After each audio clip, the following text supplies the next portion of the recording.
So I do want to introduce our next speaker. We're very lucky to have such a good panel of speakers tonight.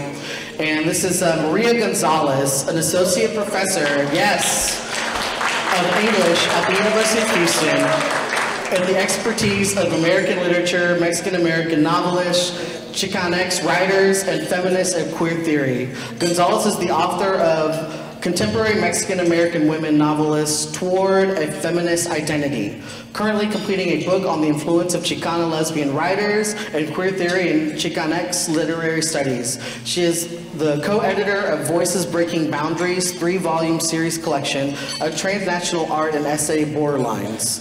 Past president of the National Women's Studies Association and current chair of the National Association for Chicana and Chicano Studies. She has served on the editorial boards of the NWSA Journal, the Journal of Lesbian Studies, the NACCS Annual Proceedings, and Chicana Latina Studies Journal. A faculty affiliate with Institute of Research on Women, Gender, and Sexuality, and one of the founders of the GLBT Studies Minor and the LGBT Resource Center at the University of Houston. She has served on the Faculty Senate as chair of the following committees: Educational Policies and Student Affairs, Budget and Faculty Affairs. A political activist and past president, vice president, screening chair, board member of the Houston LGBTQ+ Political Caucus, Gonzales is the treasurer of the Texas Transgender Non-Discrimination Scholars. Gonzales is also a civic activist and has served as a precinct chair for the Harris County Democratic Party and a presiding precinct judge in her neighborhood precincts. Let's all welcome Dr. Maria C. Gonzalez. Thank you. I know I'm not supposed to use a podium, but I'm an academic, so I can't quite help myself. Well, good evening. And thank you. Cruelty is the point. In a 2018 article in The Atlantic called "Cruelty is the Point," the author, Adam Sewer, explained that Trump and many of his followers rejoice in the suffering of those they hate and fear. Sewer basically argued that the suffering of others was what these guys actually wanted. That those who were different from them or represented something different from what they believed deserved to be treated with cruelty. Hence, DeSantis' latest cruelty of sending migrants on a 16-hour long journey from San Antonio to dump them on Martha's Vineyard continued that ugliness. The fact that Abbott sent migrants, including a woman and her 4-month-old child, and dumped them on the sidewalk in front of the vice president's home represents the level of cruelty these guys are ready to commit. The cruelty of sending migrants to Martha's Vineyard or the vice president's lawn is part of a history of the dehumanization of targeted communities. Our transgender community, and specifically our transgender youth, are being targeted by these politicians, which is part of that cruelty, and that is the point.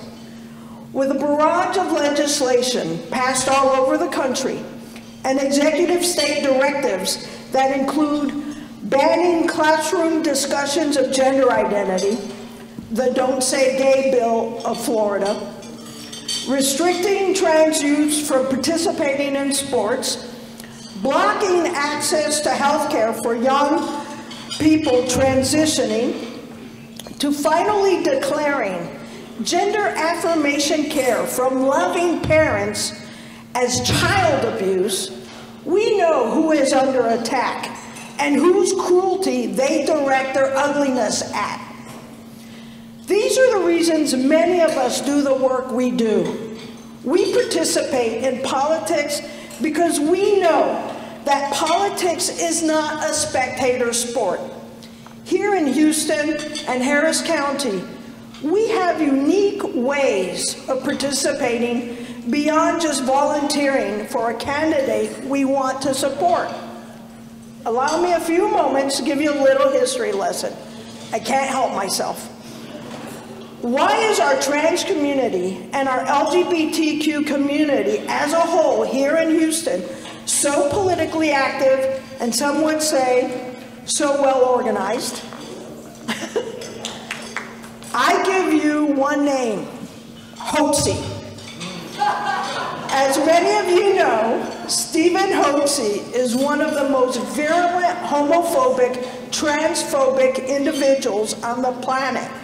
He has spent millions organizing against us for almost 40 years.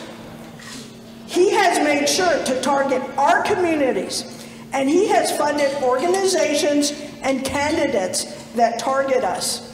You can ask Phyllis about him. When our community helped elect Kathy Whitmire years ago, she was one of the earliest politicians set to offer some sort of local non-discrimination policy that would help protect our gay and lesbian city employees. Hotze and his ilk went berserk and came after her, but mostly after our community.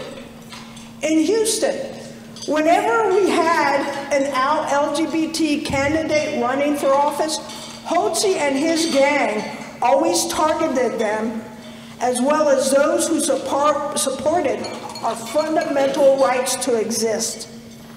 Hence, it is important to continue to support elected individuals like, I don't know, Ann Johnson. Yeah.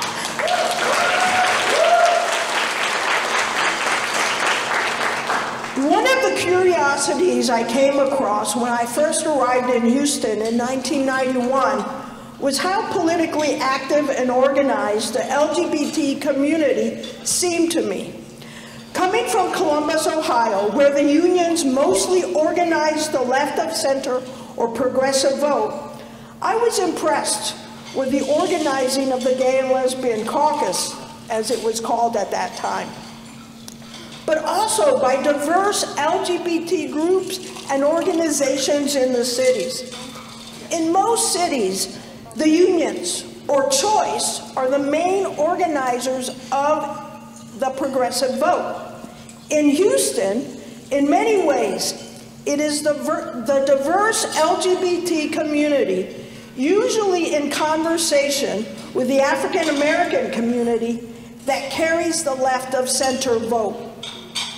Now we can point to the virulent work of Hotze, but there were many other reasons for the organizing of our LGBT community. One of the other reasons our community had to organize was because of AIDS. Even with the most magnificent health center in the world, smack dab in the middle of town, we had to count on each other to survive that plague. Our stricken brothers and sisters were being denied health care by those giant hospitals. So this community had to create our own community health care. And Legacy is now one of the products of that time and an exemplary model of neighborhood health. Of course, we also lucked out in having heroic leaders among us. I am holding a book right now on one of those leaders, Phyllis Fry.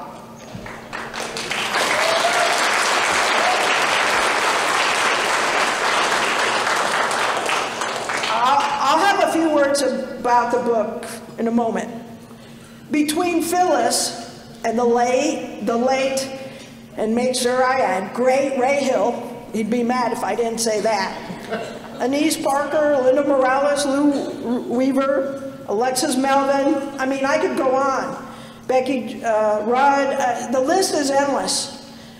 Many of your heroic leaders are in this room now. We have the right people in the right place to help us fight for our community. Now let's talk a little bit about the election coming up. More as a metaphor between teams. Now I am presenting this as an academic, not necessarily endorsing anyone. Well, maybe a few people. But I do want to provide some information. Look, we have red team and we have blue team. Red team has been running this state for 25 years. Red team has allowed their ways of doing things to freeze us in our homes last February. Red team expects us to raise our thermostat when we have a heat wave because they won't fix the power grid. Red team took away health options from our childbearing population and wants to take away choice from the rest of the country. Red team allows 18-year-olds to murder 10-year-olds and won't do anything about that. Like something simple. In fact, a little pitch to blue team, and I'm stealing this from Alexis. How about this? The unsupervised possession of a weapon is allowed after the age of 21. That's it. The unsupervised possession of a gun is allowed after the age of 21. You can buy all you want. I think blue team might go for that, but not red team. And how about this pitch to blue team? Bodily autonomy. And okay, if you have to start somewhere, bodily autonomy over the age of 21. Or finally, how about this pitch to blue team? Can we get the power grid fixed?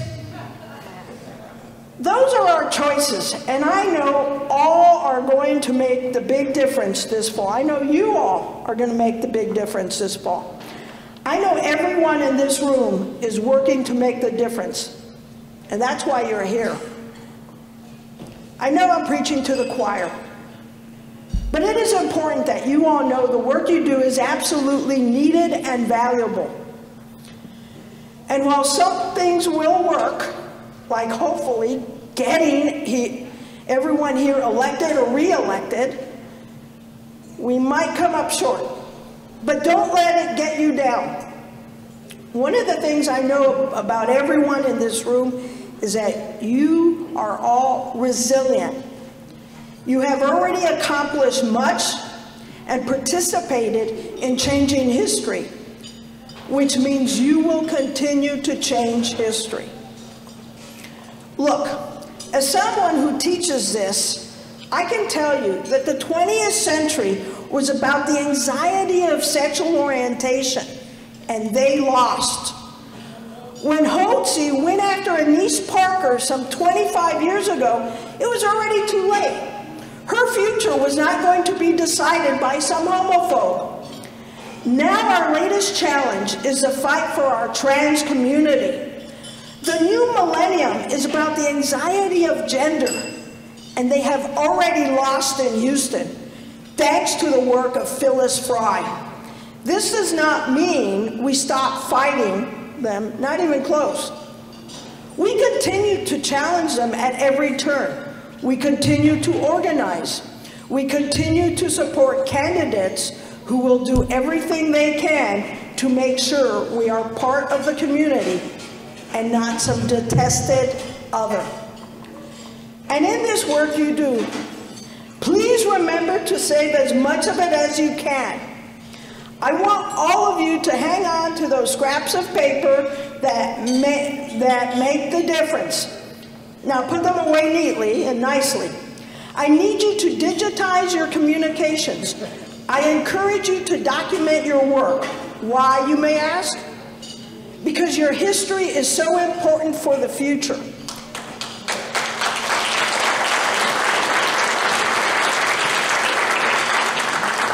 And I can predict that future scholars are going to want your stories as well. At the University of Houston, we have the LGBT history research collections. And many of you know Vince Lee, who was our archivist. but we had to share him with other projects. Now, UH hired a dedicated LGBT archivist just for our history. In fact, the head librarian for that project is in this room. Joyce Gabiola, please stand up so everyone knows who you are.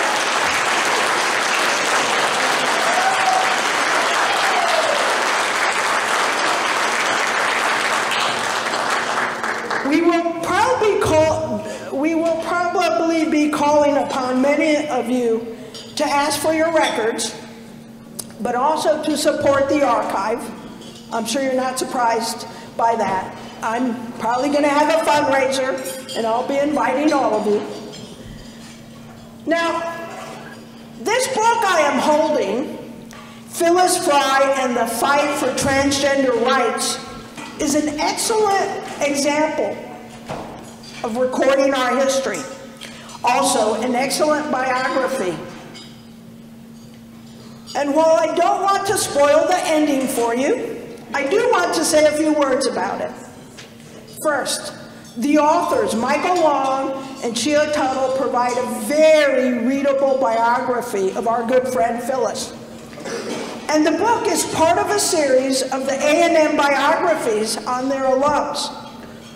What this book traces, besides Phyllis's life history, is the history of transgender rights in America and the acknowledgement of her impact on transgender rights in the world.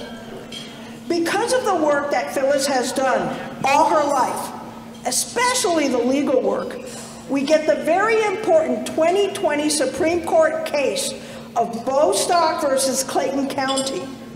The case that protects transgender people in employment. I agree with Shannon Minter in his foreword that this book gives us all a foundational story of how transgender legal theory in this country was formed by, and I quote, the grandmother of the transgender legal rights movement.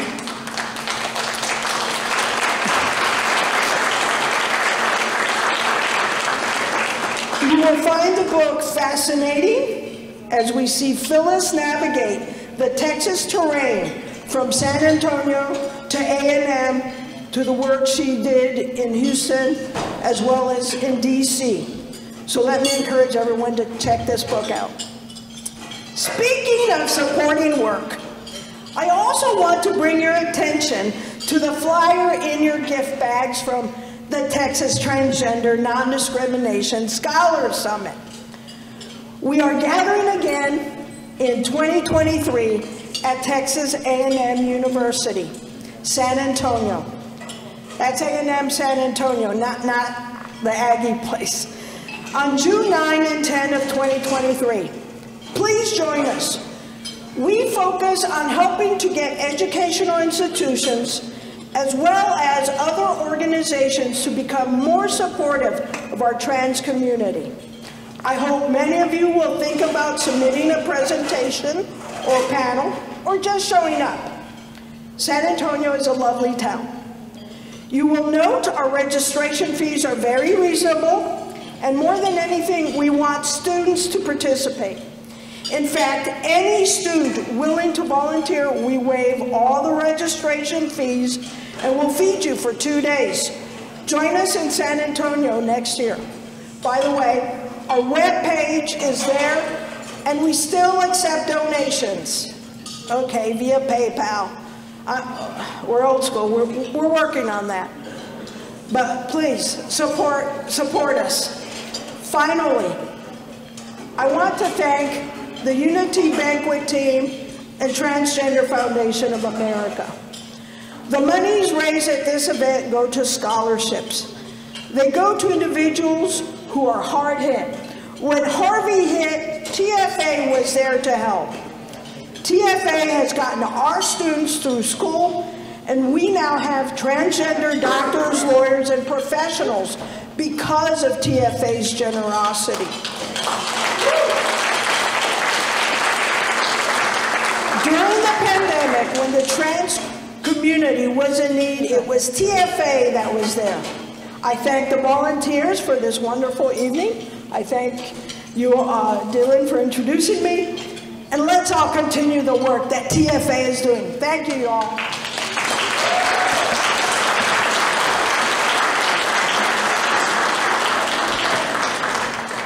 Thank you so much, Dr. Maria Gonzalez.